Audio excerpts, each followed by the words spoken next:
So for this week's week 6 marketing, we actually had to do the Disney and Apple. And I think I found most interesting to me was when it's not something I thought about when I was watching the videos and it's explained to me. It actually makes a lot of sense with Apple, how it is literally the definition of simple yet effective. It always has the very same style of all the laptops, all the different kinds of product that they come out with. It's always very similar to each other, and it's very easy for people to understand. I think this does make it a bit hard, though, for like Samsung people to come over to Apple. It wasn't that hard for me because I'm more of like a techie, I'm younger, but I think it's harder for older people because they're so not used to Apple.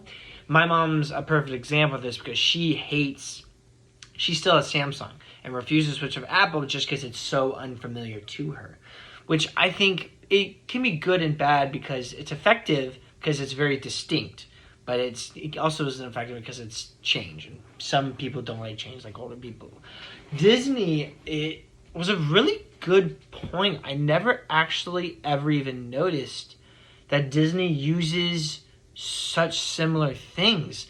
But when you look back and it's explained to you, it makes a lot of sense because you can always almost predict in movies of what's going to happen.